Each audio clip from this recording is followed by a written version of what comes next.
Hey everyone, welcome back for another deep dive. Today we're heading back to Temerant, the world of Patrick Rothfuss's King Killer Chronicle. Back for more. Specifically, to take a closer look at the narrow road between desires. The novella starring our favorite mischievous fae, Bast. Hmm. You might remember an earlier version of this story called The Lightning Tree, but trust me, this is a whole new beast. Fae. It's way more than just a reprint. This time it's a fully fledged novella. Right, with illustrations and everything. It's really interesting, to see Rothfuss take this story, which a lot of people just saw as like a little side story. A fun little diversion. Exactly. And he went and made it, well, so much bigger. Yeah, it feels like he's really giving Bast a chance to, step out of Kravoth's shadow and shine on his own. He's done this kind of thing before, right? I mean, think about the slow regard of silent things. With Ori. Yeah. He takes these characters that seem, kind of small at first. Minor characters. Yeah. And then he goes and shows us all this depth, all these hidden layers. It's like suddenly they become the most interesting ones in the whole story. Well, does that mean the basic plot of The Narrow Road Between Desires is different? I mean, the core is the same. That whole encounter with Bast and The tax collector? Emberly, right, Emberly. That's still there, but it's everything around it that's changed. He added like 15,000 words to this version. And 15,000, wow. It's not just about adding words, though. It's about using those words to really explore what makes Bast tick. What are his motivations? And what are the consequences of his, let's say, unconventional approach to problem solving? Exactly. There are definitely some ethical complexities there. Speaking of complexities, there's something that really stood out to me while reading this. The number 3 keeps popping up everywhere. Especially with Bast. 3 questions, 3 gifts, 3 trials. It's like his signature move. It's like a game he's playing with the whole world. And it made me wonder, is there more to it than just a cool mystical symbol? Well, Rothfuss. He's a guy who loves his hidden meanings and symbolism. But with the number 3, I think it goes even deeper. Deeper than just a cool mystical symbol. How so? Think about storytelling in general. I mean, the number 3 is everywhere. Fairy tales, myths, jokes, even.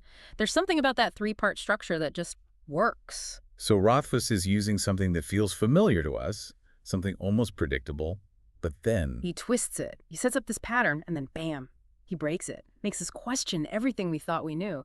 It's pretty clever when you think about it. It's like he's playing with our expectations as readers, just like Bast plays with, well, everyone he meets. Exactly. And in doing so, he makes us, the readers, a part of the story. We're not just passively observing, we're actively engaged in trying to figure out what's going to happen next. Another thing that really struck me about this novella and about all of Rothfuss's work is his writing style. It's so evocative. Oh yeah, he doesn't just tell a story, he creates a whole world with his words. And it's not just about beautiful descriptions, although those are certainly there. It's the way he uses language to reveal character, to hint at deeper meanings. To create a sense of wonder and mystery. Exactly.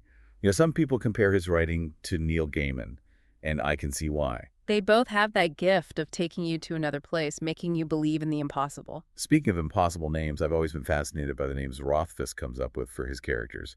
Bast, Denna, Devi.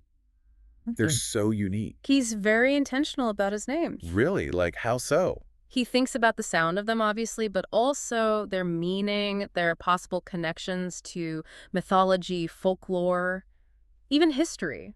Like, take Bast, for example. His name is Bastus, right? Right, Bastus. And some people think that might be a nod to the Egyptian goddess Bastet, often depicted with a cat's head. Whoa. I never made that connection before. It's like he's dropping these little clues, breadcrumbs, leading us down a path of discovery. And the more you read, the more connections you start to make. It's like a whole secret language hidden within the story. Exactly. And the fun part is trying to decipher it.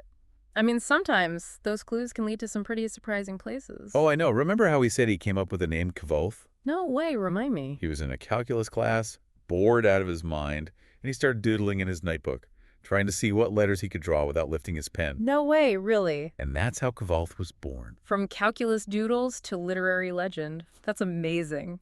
Speaking of Kvothe, one of the things that always struck me about him, especially in The Name of the Wind, is how realistically Rothfuss portrays his struggles with poverty. Yeah, it's definitely not romanticized. Right.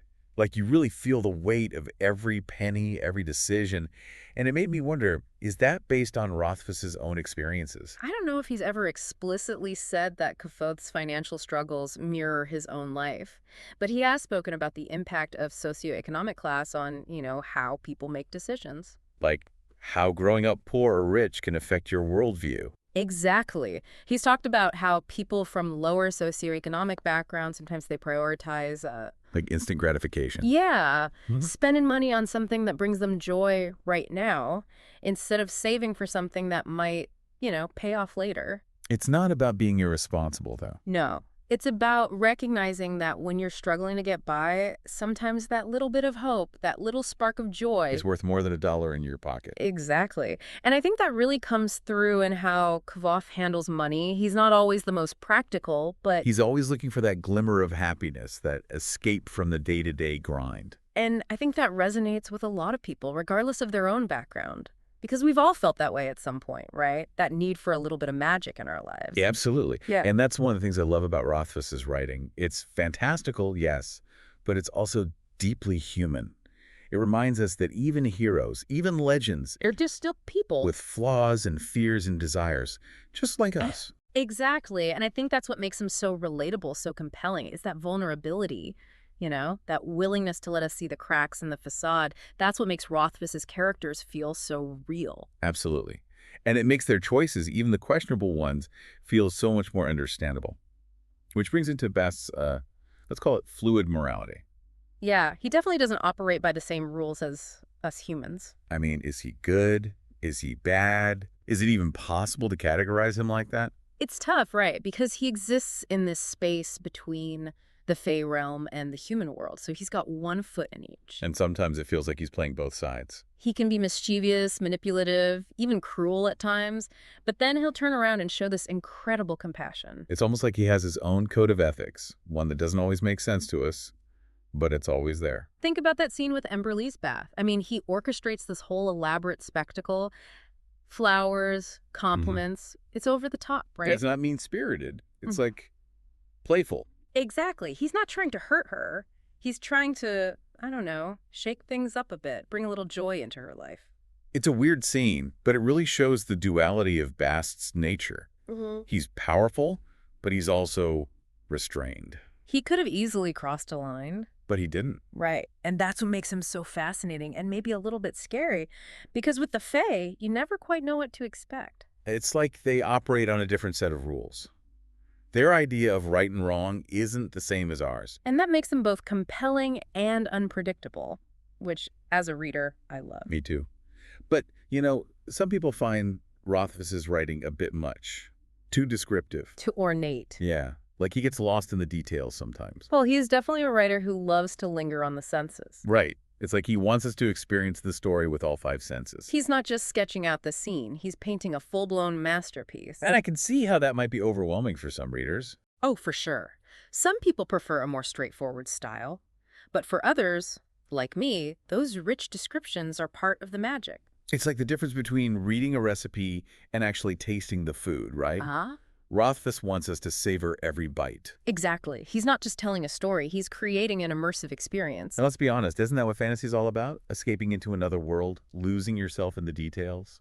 Totally. And Rothfuss is a master of creating those immersive worlds. Absolutely. So let's talk a little more about those hidden meanings. Okay, what are you thinking? We talked about the significance of names, the recurring number 3. Are there any other symbols or motifs that jumped out at you in the narrow road between desires? Well, one that keeps coming back to me is the idea of knots and bindings. Oh, interesting. How so? Well, Bast, as a fey creature, is bound by certain rules and obligations. Like the favors he collects. Exactly. And those favors, those promises, they have real consequences, not just for him, but for everyone involved. It's like he's constantly weaving this web of interconnectedness. And every action, every choice has a ripple effect. Yeah, and I think that ties into this larger theme of fate versus free will that runs throughout the Kingkiller Chronicle. Like, how much control do we really have over our own lives? It's like we're all tangled up in this web of destiny. And sometimes those threads are so tightly knotted, it feels impossible to break free. It's a powerful metaphor, isn't it? It is. And it makes you think about the choices we make. the consequences we have to live with. And whether we're truly free or just puppets dancing on strings. It's heavy stuff, but that's what makes Rothfuss so brilliant. He takes these big philosophical questions and weaves them into these beautiful, engaging stories. Stories that make you think, make you feel, make you question everything you thought you knew. Yeah. It really makes you think about the choices we make, doesn't it? Like, Yeah. are we really in control, or are we just, following a path that's already been laid out for us? It's like we're all on this narrow road between desires. That's a good one. And it brings us right back to the novella, doesn't it? No, I think so, because even though it's this seemingly simple story about a fae and a tax collector, it actually touches on some pretty profound themes. Like the power of stories themselves, right? Exactly. The way they can shape our perceptions, influence our choices, even bind us to our destinies. It's funny, because we often think of fantasy as this, like, escape from reality. Pure escapism, yeah. But Rothfuss, he uses it to explore these really deep, really human issues. He's got this knack for taking these big philosophical ideas, and he weaves them into these stories that are just so engaging. You never feel like you're being lectured to, No, not at all. It's Yeah. more like he's inviting you to join him on this journey of discovery, to think for yourself, question everything. And that's what makes his work so rewarding. It stays with you long after you've finished reading. It makes you want to go back and reread, doesn't it? Oh, absolutely. Because there are layers upon layers of meaning there, just waiting to be uncovered. Like those knots and bindings we were talking about, that image keeps coming back to me. Why do you think that is? I don't know, it's like Rothfuss is suggesting that storytelling itself is a form of binding, a way of connecting, events and characters and ideas. Into this coherent whole. Yeah. And that makes me wonder, is the narrow road between desires really just a standalone story? Or is it like a key to unlocking some of the bigger mysteries of the Kingkiller Chronicle? Oh, I like where you're going with this. Remember what we were saying about the number 3? What if, and I'm just spitballing here, what if this novella, with its emphasis on patterns and subversions, what if it's subtly hinting at the structure of the third book? Okay, now my brain is officially buzzing. What are you thinking? Well, what if the third book focuses on, 3 pivotal days in Kvoth's life, mirroring the 3 days he's been telling his story to Chronicler? Whoa, that would be amazing.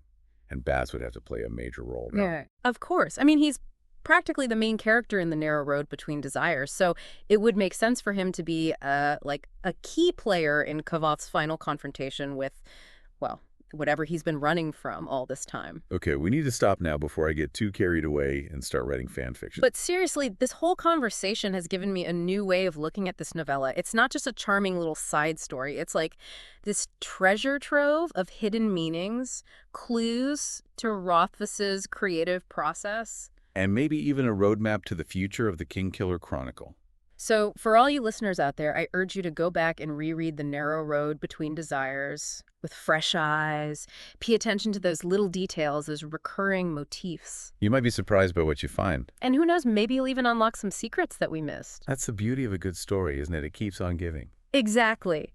And until next time, keep exploring, keep questioning, and keep those minds sharp. And keep the magic of Temerant alive. Wow. We'll see you all on our next deep dive.